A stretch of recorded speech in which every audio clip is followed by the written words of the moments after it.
Welcome back students. हम जो है जहाँ से हमारा पहले सिलसिला रुका था लेक्चर्स का, वहाँ से हम स्टार्ट करते हैं।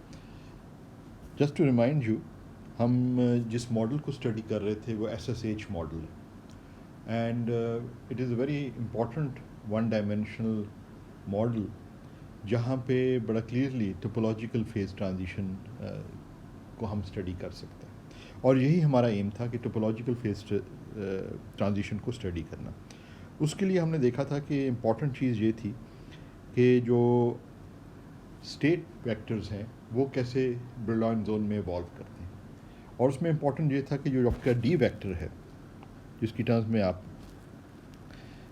स्टेट वेक्टर्स को एक्सप्रेस कर रहे हैं, क्योंकि थीटा और फाई जो हैं वो इस पे डिपेंड करते हैं, और क्योंकि डी जी ज़ीरो है तो आपके पास थीटा जो है वो पाई/2 ले सकते हैं। तो इसेंशियल आपके पास जो पैरामीटर है वो फाई है, और फाई जो है जिस तरह आप इधर देख रहे हैं कि फाई जो है वो डी वेक्टर पे डिपेंड करता है, ख़ास तौर पे दो जो नॉन ज़ीरो कंपोनेंट्स हैं डी वाई और डी एक्स पे। अच्छा, अब ये हमने देखा था कि ये डी वेक्टर है, इसका वेक्टर जो है ये किस तरीके से इवॉल्व करता है इन द ब्रिलॉइन जोन। तो आप इस वेक्टर का जो पॉइंट है, एरो हेड, आप उसको सोचें कि वो किस तरह इवॉल्व कर रहा है, और वो आपके पास ये फिगर्स हैं जो ये शो करते हैं कि delta T less than zero और delta T greater than zero दो ऐसे इंसुलेटिंग फेजेस हैं जो कि टोपोलॉजिकली इनइक्विवेलेंट है। तो ये टोपोलॉजिकल इंसुलेटिंग फेजेस हैं और दो डिफरेंट टोपोलॉजिकल इंसुलेटिंग फेजेस हैं।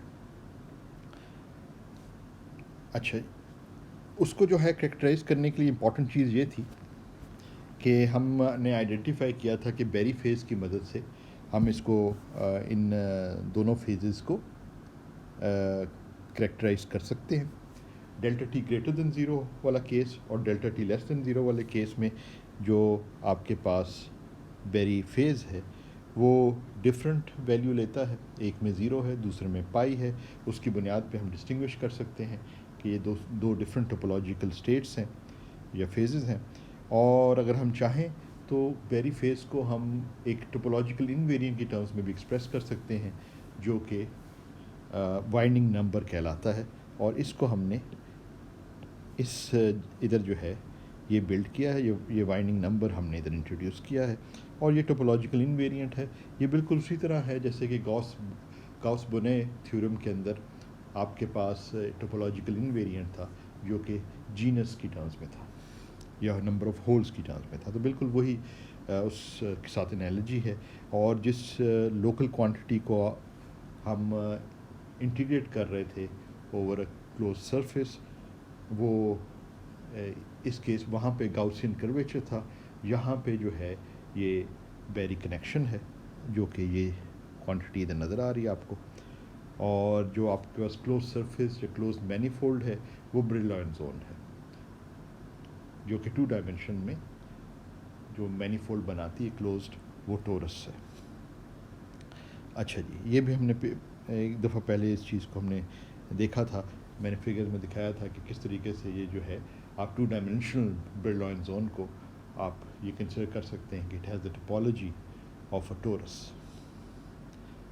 शायद आपको याद हो कि हमने पहले इस चीज़ को देखा था।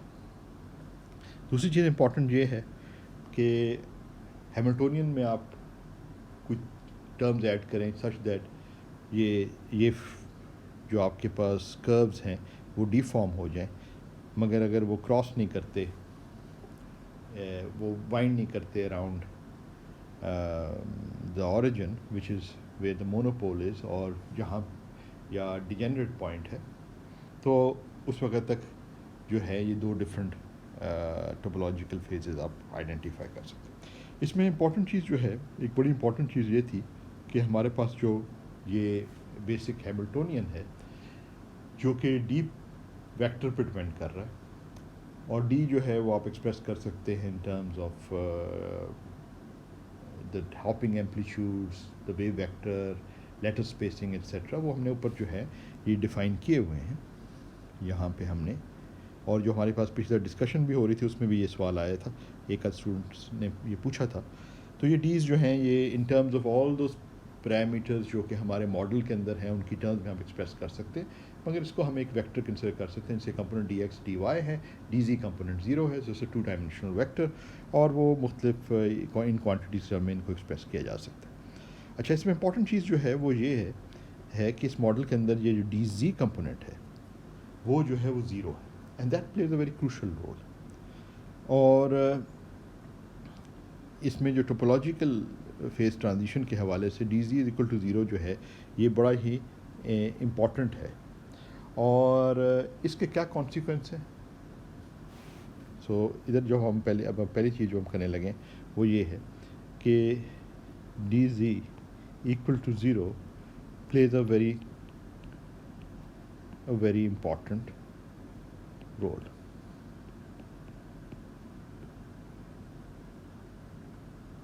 ठीक,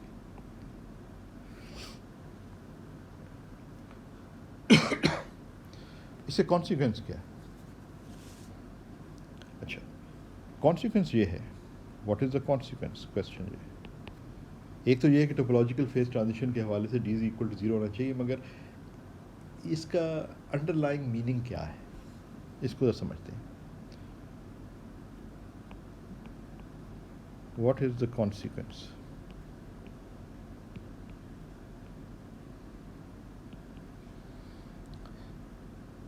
तो D ji equal to zero is equivalent to, ये इक्विवेलेंट टू है कि आपका बेसिक जो ब्लॉक हैमिल्टोनियन है वो एंटी कम्यूट करता है विद, एक सेकेंड मैं नोटेशन देख लूँ, हमारी नोटेशन क्या चल रही है। ओके,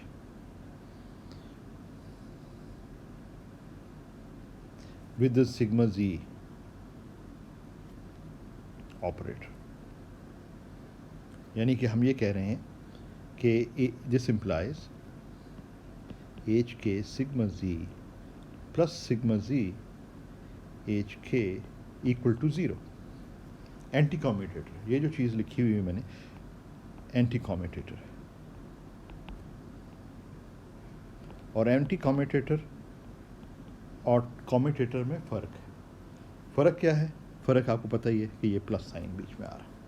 ठीक, प्रूफ इसका क्या है कि जब हम कह रहे हैं कि D G equal to zero है तो मैं ये क्लेम कर रहा हूँ कि इसका मतलब ये है कि सिग्मा जी जो है वो ब्लॉक हैमिल्टोनियन के साथ एंटी कम्यूट करता है। ऐसे इसे कैसे साबित किया जाए? Well, let's start. Suppose we have the block Hamiltonian and it has all the three components. Let's say इसमें हम ये अगर इस मोस्ट जनरल फॉर्म इसकी लिख रहे हैं, sigma Y plus D G sigma G, then H के sigma G implies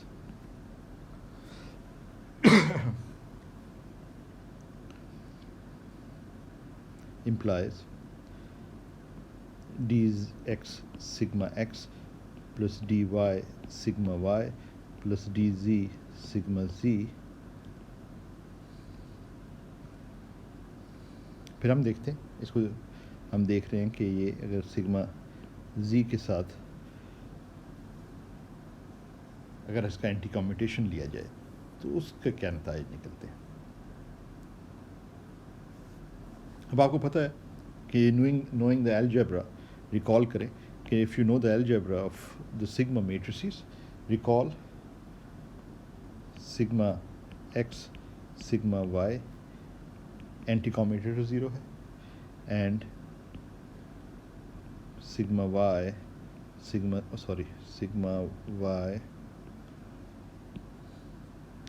sigma G anti commutator जो है वो भी ज़ीरो।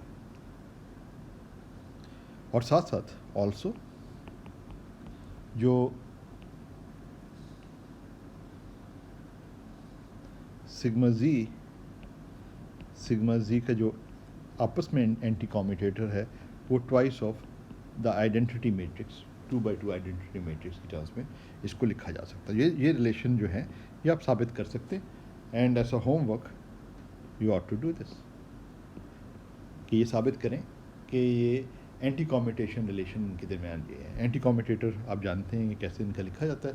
तो इफ़ यू बेसिकली एक्सप्रेस, ये जो एक्सप्रेसिट फॉर्म है इनकी अगर इस्तेमाल करें इन द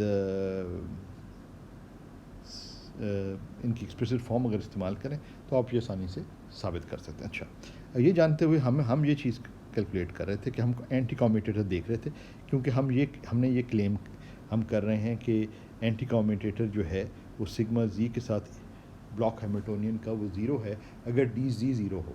तो इसलिए अभी हम एंटी कॉम्यूटेटर इसको देख रहे हैं। तो एंटी कॉम्यूटेटर आप देखें तो जब इसका इस वाली टर्म का इसके साथ जब एंटी कॉम्यूटेटर लेंगे और ये रिलेशन इस्तेमाल करेंगे, और इसका जो है इसके साथ लेंगे और ये रिलेशन इस्तेमाल करेंगे, तो ये दोनों टर्म ज़ीरो हो जाएंगी। तो सिर्फ आपके पास जो बच जाएगा लेफ्ट हैंड साइड में ये है, जो आपके पास बच जाएगा वो आ जाएगा आपके पास डी जी सिग्मा जी और सिग्मा जी का एंटी कॉम्यूटेटर, जो आपको पता है कि ट्वाइस ऑफ डी जी है multiplied by the identity operator. ठीक है, तो ये अगर ज़ीरो हो रहा है, if D ji is equal to zero, then this implies के the block Hamiltonian anti commutes with sigma G. अच्छा, अब आपको ये क्वांटम मैकेनिक्स से पता है कि अगर एक ऑपरेटर कम्यूट करता है हैमिल्टोनियन के साथ तो वो किसी सिमेट्री को जाहिर कर रहा है। तो अगर हैमिल्टोनियन जो है वो मोमेंटम के साथ कम्यूट करता है, मिसाल के तौर पर अगर हैमिल्टोनियन जो है वो लीनियर मोमेंटम ऑपरेटर के साथ कम्यूट करता है, तो हम कहते हैं कि सिस्टम हैज़ ट्रांसलेशनल सिमेट्री। अगर हैमिल्टोनियन स्पिन के साथ ऑपरेटर के साथ कम्यूट करता है तो हम कहते हैं कि स्पिन रोटेशनल सिमेट्री। यहाँ पे जो है ना एंटी कम्यूट कर रहा है, मगर इट ऑल्सो इंडिकेट्स सिमेट्री। और ये जिस सिमेट्री को जाहिर कर रहा है ना, ये जो है एच के sigma z also indicates a symmetry of the system. कौन सी सिमेट्री? क्योंकि हमारे पास ये पता है कि अगर मोमेंटम ऑपरेटर हो तो ट्रांसलेशनल सिमेट्री है। अगर ये मैं क्या कर, इधर मैंने गलत लिख दिया, इसको करेक्ट करना, ये कम्यूटेटर की बात कर रहा हूँ। इसी तरह अगर हम ये ट्रांसलेशन सिमेट्री को जाहिर करता है, अगर हैमिल्टोनियन जो है स्पिन एंगुलर मोमेंटम ऑपरेटर जो है टोटल स्पिन ऑपरेटर के साथ कम्यूट करता है तो स्पिन रोटेशनल सिमेट्री को जाहिर करता है एंड सो फोर्थ। तो मुख्तलिफ ऑपरेटर्स जब कम्यूट करते हैं हैमिल्टोनियंस के तो वो इंडिकेट कर रहे हैं कि सिस्टम के अंदर ये सिमेट्रीज मौजूद हैं। अब हम इधर जो देख रहे हैं कि एक anti commutation between of an operator with the Hamiltonian, ये जो इक्वल टू ज़ीरो जो है ना, also indicates a symmetry of the system. ठीक है, ये इक्वल टू ज़ीरो इंपॉर्टेंट था क्योंकि एंटी कम्यूट कर रहे हैं। और ये जो सिमेट्री है इसके मुख्तलिफ नाम हैं। इसको इलेक्ट्रॉन होल सिमेट्री भी कहते हैं।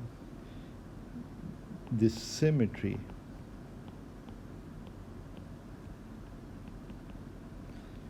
goes by various names.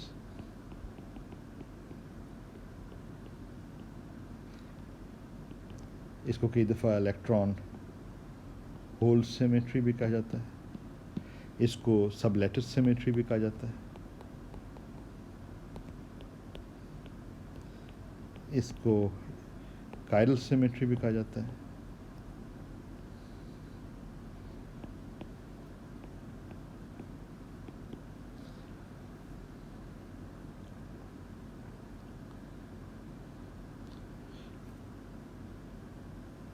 Electron hole symmetry कह रहे हैं जिसके इस कॉन्टेक्स्ट में सबलेटिस सिमेट्री, कई दफ़ा लोग इसको कायरल सिमेट्री का भी नाम देते हैं इस कॉन्टेक्स्ट के अंदर। तो इसके नताइज क्या हैं? नताइज ये हैं कि अगर, और सिमेट्री का मतलब क्या है? इसका सिमेट्री का मतलब ये है कि अगर आपके पास सपोज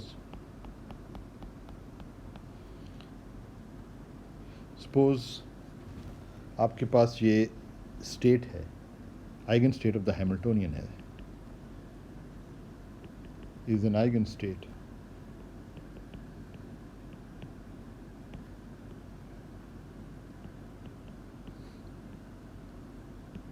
विद एनर्जी E। एक स्टेट है जो आइगन स्टेट हैमिल्टोनियन की है और इसकी एनर्जी E है। तो हमारे पास सिमेट्री जो है वो ज़ाहिर हो रही है इस रिलेशन से कि सिग्मा जी जो है ना हैमिल्टोनियन के साथ कम्यूट करता है। तो दिस इम्प्लाइज, अब मैं के बीच में नहीं लिख रहा, तो ये इम्प्लाई करता है कि H sigma Z operating on the state E is equal to minus sigma Z H operating on the state E, क्योंकि ये एंटी कम्यूट करते हैं। एंटी कम्यूटेशन का मतलब ये है कि H sigma Z is equal to minus sigma Z H, है ना? अगर आप लेफ्ट हैंड साइड पर रखें तो बीच में प्लस साइन आएगा, इक्वल टू ज़ीरो है, तो फिर आप राइट हैंड साइड पे इसको लेके जाएं सेकंड टर्म को, तो माइनस सिग्मा एच आ जाता है। मगर ये जो है ये आइगन स्टेट है हैमिल्टोनियन की, ठीक है ना? तो जब हैमिल्टोनियन इस पर एक्ट करेगा तो ये आपको दे देगा माइनस ई सिग्मा जी। तो इससे ये जाहिर हुआ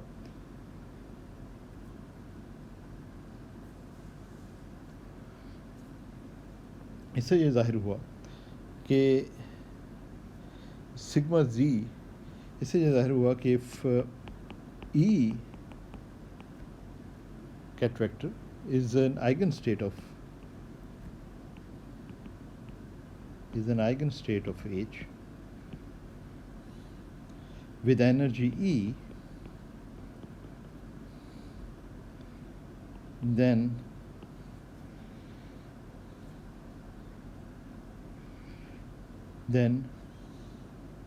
sigma ZE is also an eigenstate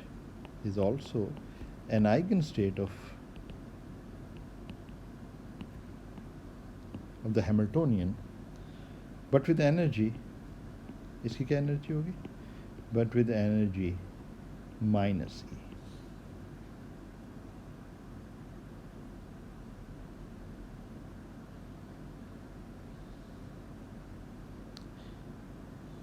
और इस स्टेट को हम कह सकते हैं, we can call this state, we can express it, this state as minus E state. ठीक है, कैसे आया ये नज़र आ रहा है ऊपर कि इसको अगर मैं इधर ब्रैकेट्स ऐसे लगा दूँ अब तो साफ नज़र आ रहा कि ये भी जो ऑपरेटर जब इस पर एक्ट करेगा तो आपको एक स्टेट देगा, और ये जो स्टेट है इसको अब हम माइनस ई का नाम दे रहे हैं, माइनस नहीं लगाया, इसको हम माइनस ई का नाम दे रहे हैं। जब सिग्मा जी ऑपरेटर जो है इस कैट वेक्टर पे ऑपरेट करता है तो आपको एक स्टेट देता है, वो स्टेट को हम माइनस ई से ज़ाहिर कर रहे हैं। माइनस ई से इसलिए ज़ाहिर कर रहे हैं क्योंकि ये जो स्टेट है, ये जो माइनस ई स्टेट हम जिसको ज़ाहिर कर रहे हैं, ये भी आइगन स्टेट है हैमिल्टोनियन की, but with the eigen value, ये आइगन वैल्यू है माइनस ई आइगन वैल्यू वाली स्टेट है। तो इसको देखें और इसको देखें, इक्वेट करें तो साफ नज़र आ जाता है कि यह हैमिल्टोनियन की आइगन वैल्यू इक्वेशन बन रही है। आइगन वैल्यू माइनस ई है और स्टेट जो ओरिजिनल ई थी वो नहीं है, बल्कि एक और स्टेट है जो कि सिग्मा जी ई है, और उसी स्टेट जो सिग्मा जी ई है इसको हमने, यानी कि सिग्मा जी जब ई स्टेट के ऊपर ऑपरेट करता है तो इस स्टेट को ही हमने डिफ़ाइन कर दिया है, इसको नाम दे दिया है, इसलिए मैं 3 ज़रूर लगाई माइनस ई। ठीक है, इससे ज़ाहिर होता है कि जिस सिस्टम के अंदर पार्टिकल होल सिमेट्री है या सब लैटिस सिमेट्री की बात करें या काइरल सिमेट्री की बात करें, उनमें ये खसूसियत है। सब लैटिस सिमेट्री से मुराद ये है कि ये ऐसा मॉडल है जिसके अंदर आपके पास बाईपार्टाइट लैटिस है, कि सिर्फ कोई हॉपिंग नहीं हो सकती आइडेंटिकल लैटिसेस पे, बल्कि दो डिफरेंट सब लैटिसेस पे हॉपिंग हो रही है। उसमें हम इसलिए उसको सब लैटिस सिमेट्री का नाम दिया, जो वो इसका ओरिजिन है। इसी तरह उसको पार्टिकल होल सिमेट्री या काइल सिमेट्री भी कहा जा रहा है। और इसमें खसूसियत ये है कि हर एनर्जी आइगन जो स्टेट है उसका एक पेयर है। अगर आपके पास एक स्टेट है विद एनर्जी ई, तो आपके पास एक ऑपोजिट एनर्जी यानी माइनस ई एनर्जी वाली भी एक स्टेट होगी, जिसको हम पार्टिकल होल सिमेट्री कहते हैं। इसका मतलब है तमाम स्टेट्स जो है, टावर ऑफ स्टेट्स जो बन रही हैं आपके पास, जितनी स्टेट्स बन रही हैं वो सारी सारी पेयर्ड होंगी, सिवाय ज़ीरो एनर्जी स्टेट की। वो अपने खुद ही it is its own partner. ठीक है ना। तो ये एक इस किस्म के सिस्टम के अंदर जिसमें पार्टिकल होल या सब लेटर्स जिसको कायरल सिमेट्री का नाम दिया जाए वो हो, तो उसमें ये खसूसियत आ जाती है कि आपके पास अगर एनर्जी ई वाली स्टेट है, तो आपके पास अगर एनर्जी ई वाली स्टेट है तो आपके पास कॉरस्पॉन्डिंगली माइनस ई एनर्जी वाली स्टेट भी होगी। तो इस तरीके से सिमेट्रिकली डिस्ट्रीब्यूटेड है states about the zero of energy. ठीक है।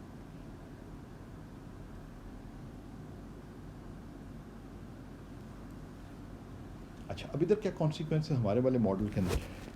हमारे वाले मॉडल में खसूसियत ये है कि ये delta T greater than zero वाली स्टेट और delta T less than zero वाली जो स्टेट है, ये दो डिफरेंट टोपोलॉजिकल इंसुलेटिंग स्टेट्स हैं। ये डिस्टिंक्ट स्टेट्स हैं, डिफरेंट स्टेट्स हैं, as long as this chiral या पार्टिकल होल या sub lattice symmetry is not broken. तो इसलिए ये ब्रोकन नहीं होगी, तो इसका मतलब है कि डी जी जो है ना ज़ीरो होगा उस केस के अंदर। और वहाँ से सारे कॉन्सिक्वेंसेस निकल रहे हैं जो अभी हमने ऊपर सारे किए हैं ना। उसमें ख़ास बात ये थी कि D G equal to zero है, और d ji equal to zero ये चीज़ रिप्रेजेंट कर रहा है कि डी जी उस वक्त तक इक्वल टू ज़ीरो होगा जब तक सिस्टम के अंदर ये खसूसियत मौजूद होगी कि हैमिल्टोनियन जो है सिग्मा जी के साथ एंटी कम्यूट करता है। और अगर हैमिल्टोनियन सिग्मा जी के साथ एंटी कम्यूट करता है तो वो एक ख़ास सिमेट्री को रिप्रेजेंट करता है, जो कि जिसका कॉन्सिक्वेंस ये है कि आपके पास एनर्जी ई और माइनस ई वाली स्टेट्स पेयर्ड है। So this is an example of symmetry protected topological states. तो ये जो इस किस्म की स्टेट्स हैं इनको कहते हैं सिमेट्री प्रोटेक्टेड। इसका मतलब सिमेट्री का बड़ा इंपॉर्टेंट रोल है इन टोपोलॉजिकल इंसुलेटिंग स्टेट्स में। जब तक ये सिमेट्री इंटैक्ट है उस वक्त तक ये टोपोलॉजिकल डिफरेंट फेजेस आपके सामने मौजूद होंगे, topologically different phases. Symmetry protected topological phases.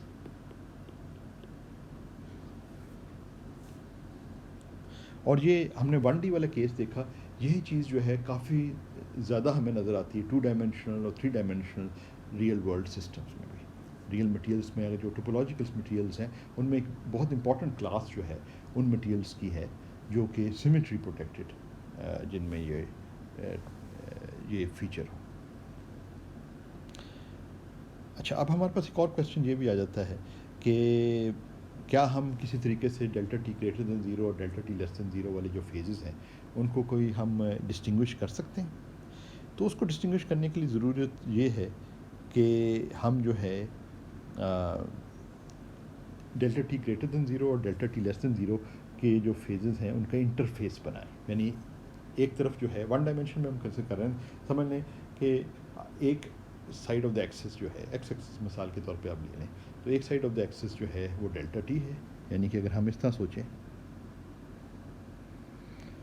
तो एक साइड वाला जो एक्सिस है उसमें delta T greater than zero है और दूसरी साइड में delta T less than zero. तो ये एक इंटरफेस आ गया दोनों के दरमियान।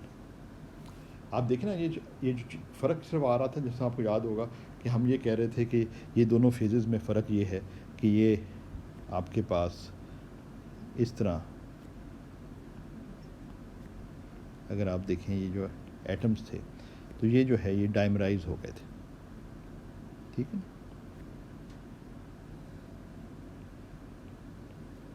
एक फेज़ ये है आपके पास, ये जो समझ लें ये जो है delta T greater than zero phase है। दूसरे वाले केस में इसी तरह अगर आप इसको ड्रॉ करें, दूसरे वाले केस में डायमराइजेशन इस तरीके से हो गई है।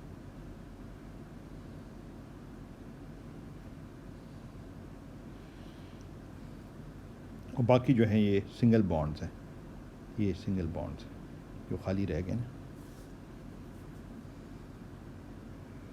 मेरे ख्याल में मैंने इसको ज़रा सही नहीं ड्रॉ किया, यहाँ पे डबल आ गया, इसको कर लेते हैं, यहाँ डबल होना चाहिए।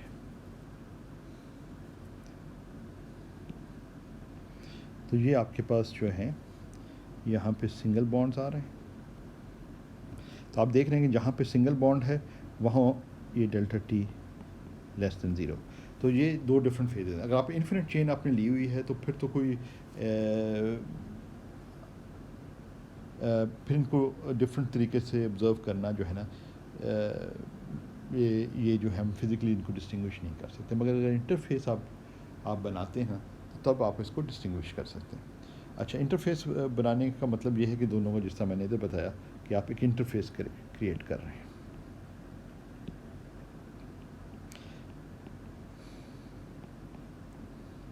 इनके दरमियान एक इंटरफेस क्रिएट करते हैं, जिसको हम, इस इंटरफेस को हम डोमेन वॉल भी कहते हैं। एक साइड पर एक ख़ास वैल्यू है, दूसरी साइड पर दूसरी वैल्यू है, तो इनके दरमियान एक वॉल बीच में आ गई जो इनको अलग-अलग दो हिस्सों में कर रहे हैं।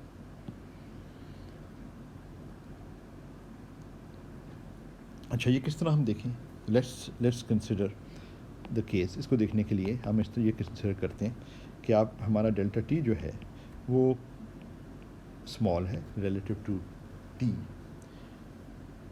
और के जो है हमारा वेव वेक्टर वो pi by a minus q है, विद, इसका मतलब है close to the Brillouin zone edges हम ले रहे हैं इसको, जहाँ पे लोअर एनर्जी एक्साइटेशंस तो वहीं पे होंगी ना जहाँ पे आपके पास वो end of the Brillouin zone पर है, with Q A less than 1। तो this is dimensionless quantity and less than 1। इस केस के अंदर अगर आप देखें, हमारा जो बेसिक वेक्टर था उसके कंपोनेंट्स हैं डी एक्स, तो वो था एक्स वाला कंपोनेंट देखें तो T plus delta T plus T minus delta T था कॉस के, ठीक है। तो जब हम कहते हैं कि डेल्टा टी जो है, अच्छा इसको दोबारा लिखने की ज़रूरत नहीं, ये जो डेल्टा टी हमने ऊपर लिखा हुआ, ये इस कंस्ट्रेंट पे अगर हम जाते हैं तो हम ये कंसिडर करें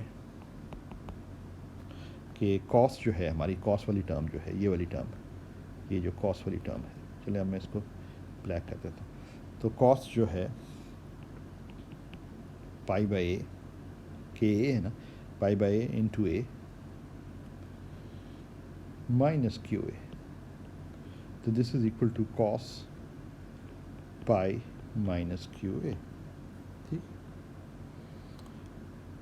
तो अगर आपको आइडेंटिटी याद है, डायरेक्टली भी लिख सकते हैं, ये cos pi cos Q A minus sine pi sine Q A, ठीक।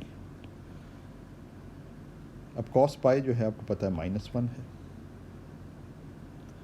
साइन पाई जो है आपको पता है 0 होता है, तो ये आपके पास आ गया minus cos of Q A. तो इसका मतलब है इसमें ये क्वांटिटी जो है, ये कॉस पाई बाय कॉस वाली ये जो क्वांटिटी है, ये वाली, ये आपको बेसिकली -1 दे देगी, ठीक है। क्योंकि आपके पास ये Q A much smaller than 1 है, Q A one which is much smaller than 1, तो हम ये कहेंगे it's close, it's a very small quantity, तो cos is close to its zero value, इसके ज़ीरो आर्गूमेंट वाली वैल्यू, और वो जो है वो 1 है, बाहर माइनस है तो -1 हो जाए, ठीक है। तो ये ट्रू है only for Q A much smaller than 1। तो आपका इसका मतलब ये है कि डी एक्स के जो आपका था कंपोनेंट, वो अप्रॉक्सीमेट हम उसे कर सकते हैं by t plus delta t, इसमें तो कोई तब्दीली नहीं आई। इस केस में भी हमने तब्दील नहीं किया कि हमने भी ये नहीं कुछ कहा, बल्कि इसको +1 -1 टी माइनस डेल्टा टी कर सकते हैं, ठीक है। तो this is equal to t plus delta t minus t plus delta t is equal to twice of, sorry, is equal to t तो कैंसिल हो गया ना, तो ट्वाइस ऑफ डेल्टा टी आपके पास आ गया। ये आपका डी एक्स के बन गया। सो डी एक्स के जो आपका है वो इस रजीम में जब आपने ये कंडीशंस लगाई हुई हैं, ये वाली कंडीशंस लगाई हुई हैं, तो इसमें आप इसको रिप्लेस कर सकते हैं ट्वाइस ऑफ डेल्टा टी से। ये हम अपनी अप्रॉक्सीमेशंस कर सकते हैं। और जिस तरह आपको याद होगा कि हमने इफेक्टिव हैमिल्टोनियन हासिल किया था ग्रेफीन वाले केस में, तो बहुत सिमिलर स्टेप्स ही हैं। And you can determine what the Hamiltonian is in the regime of long wavelength and low momentum, in other words low energy regime है ये। डी वाई के कभी अगर हम इसी तरह करें तो ये मैं आप पे छोड़ देता हूँ कि उसको हम जो है लिख सकते हैं टी क्यू ए की टर्म्स में। चलें इसको पहले थोड़ा सा बता ही दूँ वरना फिर कन्फ्यूजन ना आपको हो जाए। लेट्स एक दफ़ा लिख तो दूँ, डी वाई के जो है दैट इज़ एक्चुअली, हम अगर आप पीछे जाके देखें तो साइन के, ये अगर आप देखें ना इधर,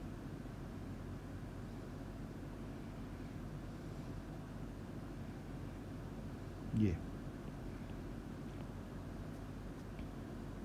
अच्छा जी, एनीवे तो इसी रजीम में अगर हम इसी अप्रॉक्सीमेशन को अगर हम स्टडी कर रहे हैं तो उस केस में अगर आप ये करें, साइन के साथ भी वही करें कि जिस तरह हमने कॉस को लिखा था इधर, इसी तरह साइन को लिखें। तो ये स्टेप्स अगर आप करें तो आप देखेंगे कि it becomes twice of T q ए बन जाता है। चेक कर लें, कोई इसमें मुश्किल नहीं। अच्छा, उस केस में हमारा जो इफेक्टिव हैमिल्टोनियन बन जाता है, इफेक्टिव हैमिल्टोनियन मैंने बता ही दिया कि एक ख़ास रजीम के अंदर आपका जो ओरिजिनल हैमिल्टोनियन था वो रिड्यूस होकर इफेक्टिव हैमिल्टोनियन बन जाएगा। तो हमारा हैमिल्टोनियन जो ओरिजिनल था वो d x sigma x d y sigma y था, मगर अब डी एक्स और डी वाई जो है वो सिंप्लीफाई हो गए हैं और इफेक्टिव हैमिल्टोनियन जो हमारा है वो ट्वाइस ऑफ डेल्टा टी इधर आ गया, sigma x plus t q a sigma y. अच्छा, अब इधर जो है अगर हम डिराक हैमिल्टोनियन को देखें तो इसको हम मैस समझ सकते हैं और इसको जो है हम वेलोसिटी और क्यू की टर्म्स में लिख लें, वेव वेक्टर की टर्म्स में। तो ये बेसिकली आपके पास बन जाता है M sigma x plus V Q sigma Y. तो this is your Dirac like Hamiltonian.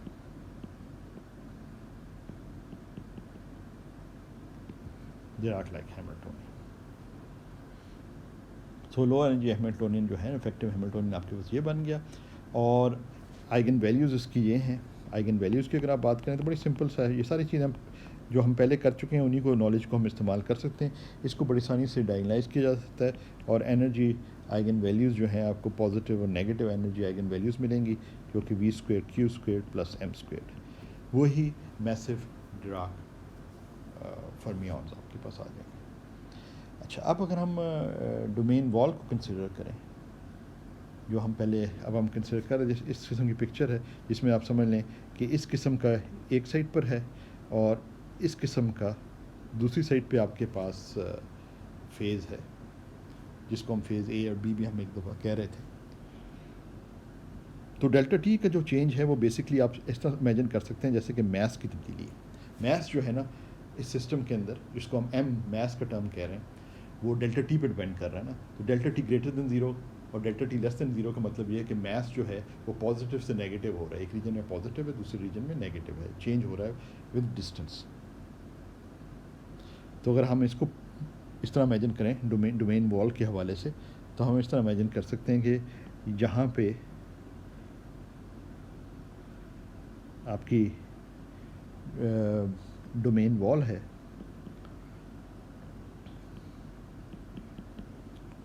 तो यहाँ पे ये जो है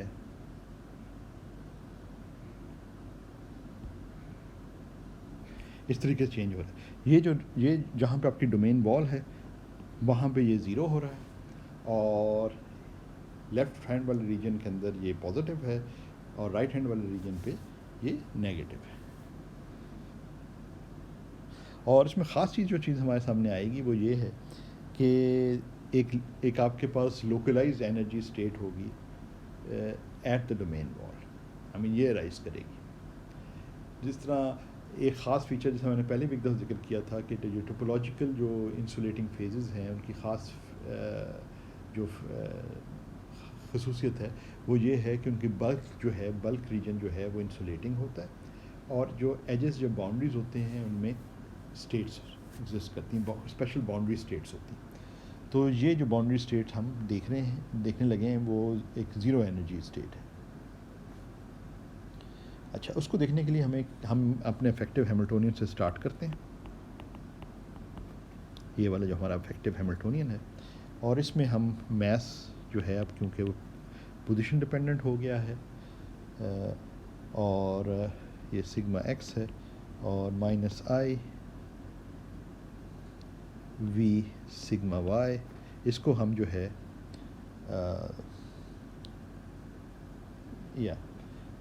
इसको जो है हम d by d x replace कर देते हैं।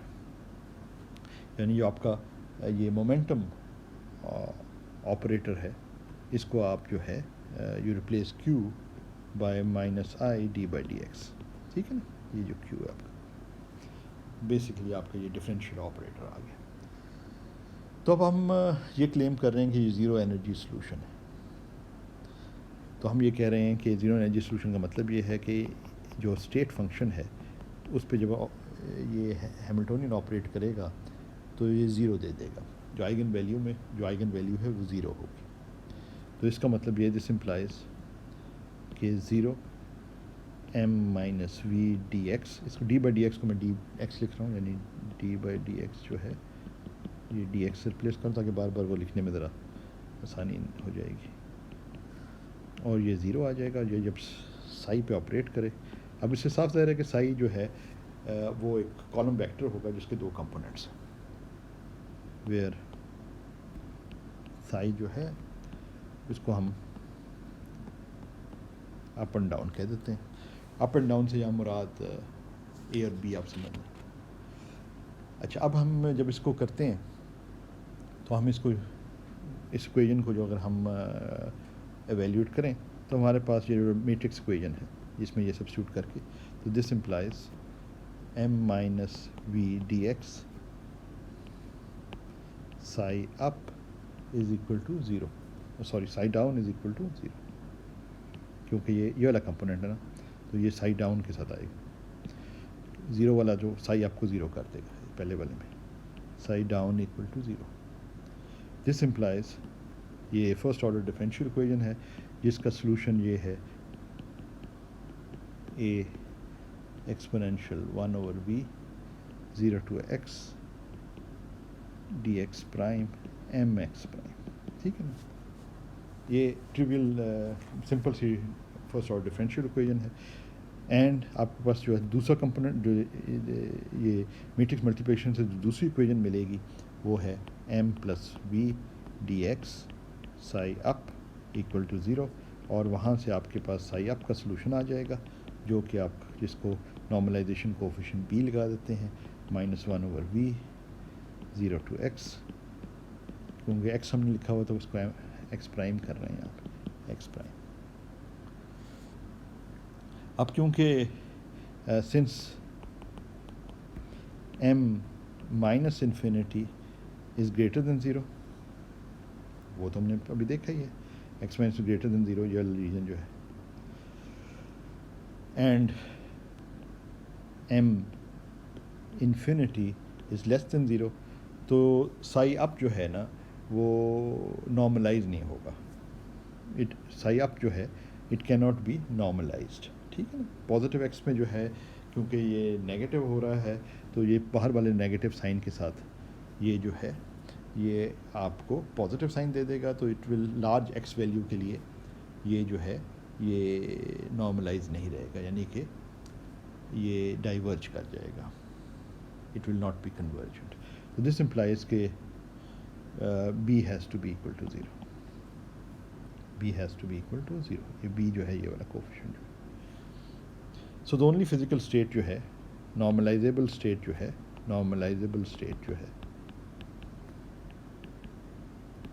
स्टेट जो है हमारी वो साई ऑफ एक्स जब हम लिखते हैं तो उसमें जो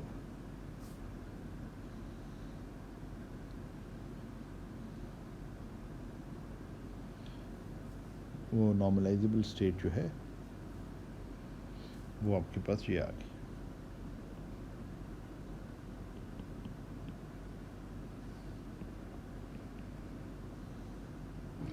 T x prime m x prime, ठीक है, क्योंकि बी जो है वो आपके पास कोफिशिएंट 0 है और ए वाले कोफिशिएंट को आपने 1 ले लिया नॉर्मलाइजेशन के लिए, तो ये वाली आपकी स्टेट आ गई, ठीक है जी।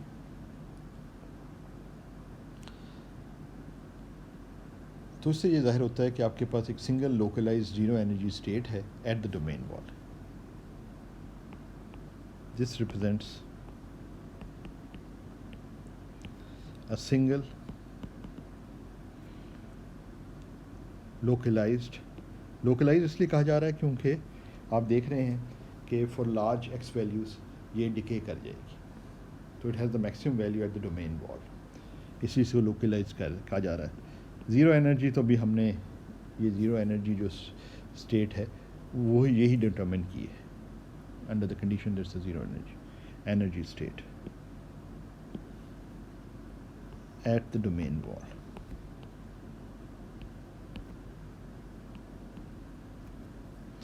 इसको कई दफ़ा उन फिजिसिस्ट के नाम पे जिन्होंने ये पहली दफ़ा किया था, जैक रैबी मोड भी कहा जाता है, ज़ीरो मोड। और इसकी तस्वीर कुछ इस तरह है कि आपके पास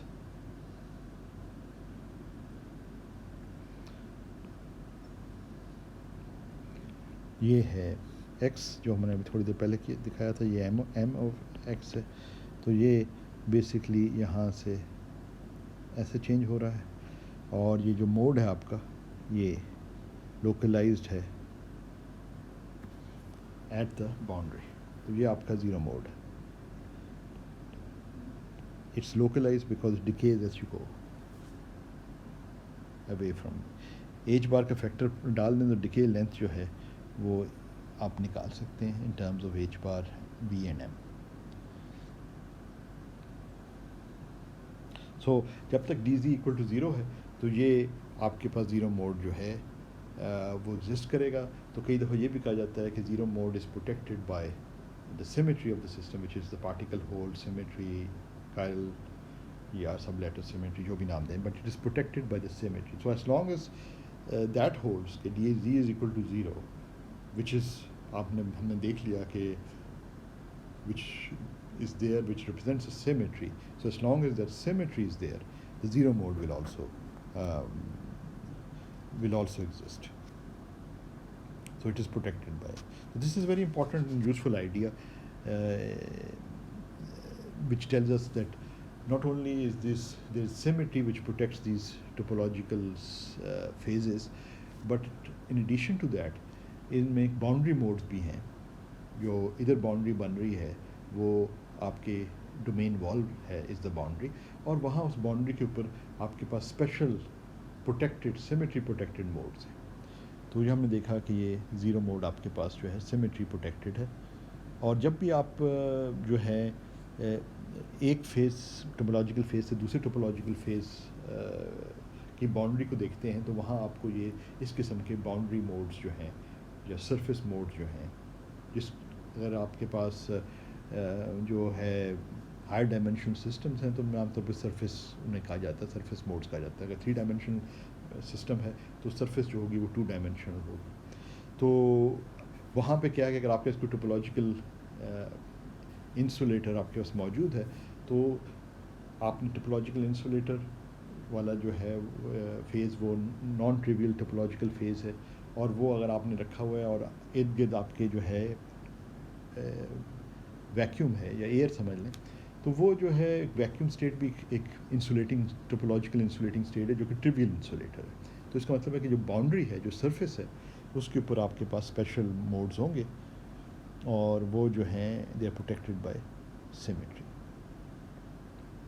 वहाँ डिफरेंट सिमेट्रीज हो सकती हैं, time reversal symmetries and other symmetries. यहाँ पे आपके पास एक स्पेशल पार्टिकल होल सिमेट्री है और सब लेटर सिमेट्री से कह लें।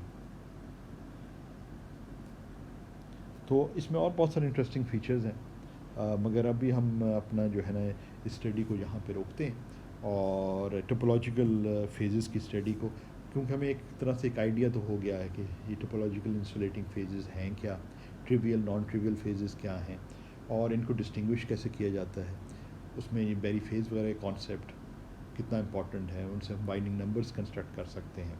उसके अलावा सिमेट्री का कितना इंपॉर्टेंट रोल है, these are symmetry protected topological phases, उनमें बाउंड्री मोड्स जो हैं उन वो भी सिमेट्री प्रोटेक्टेड हैं and they also arise at the boundaries of these different topological phases. और इस लिहाज से एक तरह से एक पिक्चर तो हमारे जहन में बननी शुरू हो गई है। तो बाकी इस the purpose is to just give you a sort of an introduction to this very exciting and interesting area, ताकि अगर आपके और स्टडी करें तो कम से कम आपके पास एक फाउंडेशन, एक बुनियाद हो जिसको लेके आप आगे बढ़ सकते हैं। तो आज फिर हम इधर रोकते हैं, तो नेक्स्ट टाइम हम आगे बढ़ेंगे। तो मेरी तरफ से खुदा हाफिज़, अपना ख्याल रखें।